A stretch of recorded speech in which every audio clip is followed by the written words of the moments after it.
Bismillahirrahmanirrahim. Assalamualaikum warahmatullahi wabarakatuh. Perkenalkan, nama saya Elsie Aprianti. Di sini saya akan membahas tentang perekonomian pada masa Rasulullah.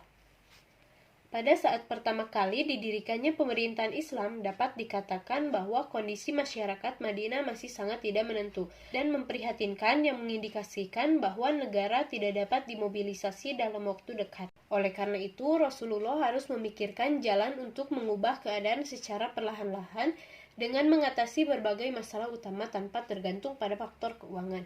Dalam hal ini, strategi yang dilakukan oleh Rasulullah adalah dengan melakukan langkah-langkah sebagai berikut. Yang pertama yaitu membangun masjid utama sebagai tempat untuk mengadakan forum bagi para pengikutnya. Yang kedua yaitu merehabilitasi kaum muhajirin.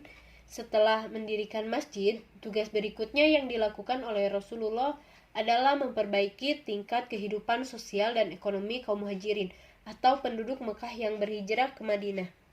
Sumber mata pencarian mereka hanya bergantung pada bidang pertanian, dan pemerintah belum mempunyai kemampuan untuk memberikan bantuan keuangan kepada mereka. Untuk memperbaiki keadaan ini, serta menghindari kemungkinan munculnya dampak negatif di kemudian hari, Rasulullah menerapkan kebijakan yang sangat arif dan bijaksana, yakni dengan cara menanamkan tali persaudaraan antara kaum muhajirin dengan kaum ansor, atau penduduk muslim Madinah. Yang ketiga yaitu membuat konstitusi negara. Setelah mendirikan masjid dan mempersaudarakan kaum muhajirin dengan kaum ansor, tugas berikutnya yang dilakukan Rasulullah adalah menyusun konstitusi negara yang menyatakan tentang kedaulatan Madinah sebagai sebuah negara.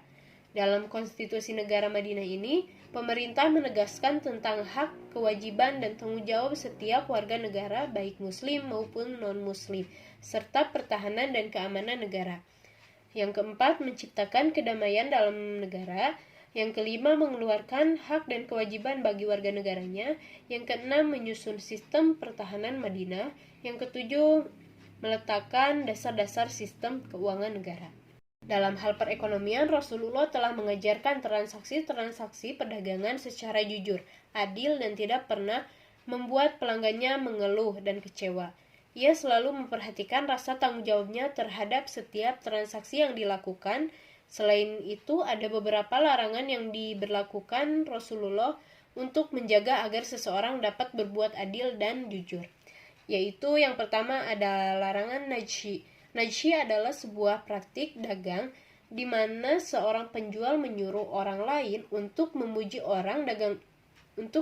barang dagangannya, menawar barang dengan harga yang tinggi. Calon pembeli lain tertarik untuk membeli barang dagangannya.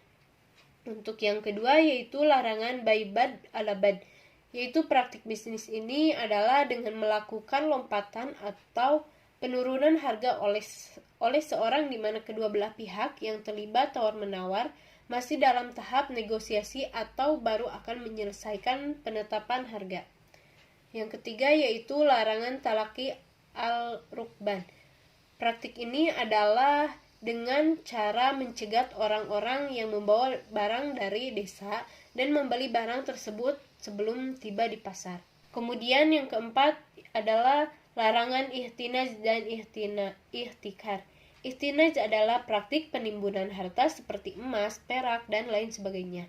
Sedangkan ihtikar adalah penimbunan barang-barang seperti makanan dan kebutuhan sehari-hari.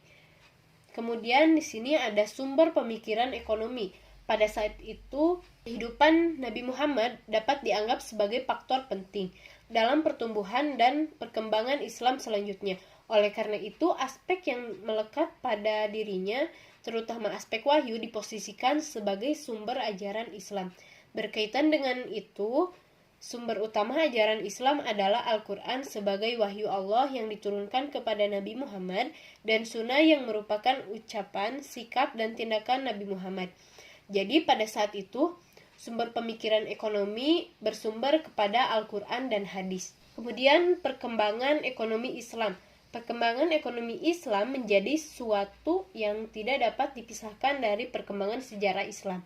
Walaupun sejumlah literatur tidak secara implisit menyebutkan keberadaan pemikiran ekonomi Islam, Tetapi hal ini diakibatkan perkembangan ekonomi Islam tidak dipisahkan dari perkembangan sosial kemasyarakatan.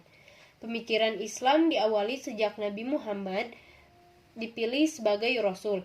Adapun perkembangan pemikiran pada masa tersebut adalah sebagai berikut. Yang pertama yaitu kebijakan fisikal pada masa Rasulullah. Yang kedua, unsur-unsur kebijakan fisikal pada masa Nabi. Dalam unsur-unsur ini ada sistem ekonomi. Sistem ekonomi yang digunakan Nabi didasarkan pada prinsip-prinsip Al-Quran. Kemudian ada keuangan dan pajak. Berikut ini akan disebutkan sumber pendapatan segar dalam sistem ekonomi Islam dan perannya dalam sistem suhu ekonomi dan penerapannya di beberapa negara Muslim. Yang pertama yaitu usyur, yang kedua yaitu kharaj, yang ketiga jizyah, dan yang keempat yaitu khums. Kemudian setelah keuangan dan pajak, selanjutnya ada pengeluaran negara di masa pemerintahan Rasul. Dari segi belanja negara, memang tidak ada catatan rinci tentang belanja pada masa pemerintahan Nabi.